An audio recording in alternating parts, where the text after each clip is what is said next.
شروع کرتا ہوں اللہ کے نام سے جو بڑا مہربان اور نہایت رحم کرنے والا ہے۔ حضرت ابو ہریرہ رضی اللہ تعالیٰ عنہ سے روایت ہے کہ رسول اللہ صلی اللہ علیہ وآلہ وسلم نے فرمایا، لوگو، بیویوں کے ساتھ بہتر سلوک کے بارے میں میری وصیت مانو، یعنی میں تم کو وصیت کرتا ہوں کہ اللہ کی ان بندیوں کے ساتھ اچھا سلوک کرو، نرمی اور مدارات کا برتاؤ رکھو۔ ان کی تخلیق پسلی سے ہوئی ہے جو قدرتی طور پر ٹیڑھی ہوتی ہے اور زیادہ کجی پسلی کے اوپر کے حصے میں ہوتی ہے۔ اگر تم اس ٹیڑھی پسلی کو زبردستی بالکل سیدھا کرنے کی کوشش کرو گے تو وہ ٹوٹ جائے گی، اور اگر اسے یوں ہی اپنے حال پر چھوڑ دو گے اور درست کرنے کی کوشش نہ کرو گے تو پھر وہ ہمیشہ ویسی ہی ٹیڑھی رہے گی۔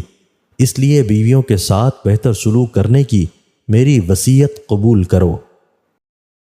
حضرت ابو ہریرہ رضی اللہ تعالیٰ عنہ سے روایت ہے کہ رسول اللہ صلی اللہ علیہ وآلہ وسلم نے فرمایا، کوئی ایمان والا شوہر اپنی مومنہ بیوی سے نفرت نہیں کرتا، یا یہ کہ اس کو نفرت نہیں کرنی چاہیے۔ اگر اس کو کوئی عادت ناپسند ہوگی تو دوسری کوئی عادت پسندیدہ بھی ہوگی۔ تشریح: مطلب یہ ہے کہ اگر شوہر کو اپنی بیوی کی عادات و اطوار میں کوئی بات مرضی کے خلاف اور ناپسندیدہ معلوم ہو اور اچھی نہ لگے تو اس کی وجہ سے اس سے نفرت اور لا تعلقی کا رویہ اختیار نہ کرے اور نہ طلاق کے بارے میں سوچے، بلکہ اس میں جو خوبیاں ہوں ان پر نگاہ کرے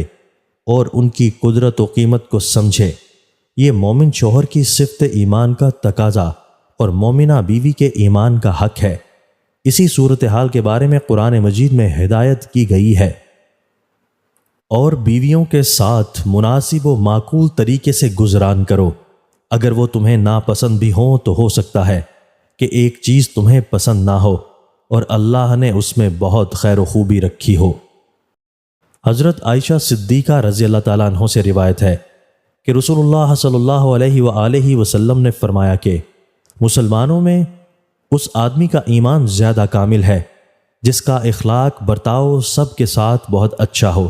اور خاص کر بیوی کے ساتھ جس کا رویہ لطف و محبت کا ہو۔ دوستو، اللہ تعالی ہمیں ان احادیث مبارکہ پر عمل کرنے اور اپنی زندگیوں کو سنوارنے کی توفیق عطا فرمائے۔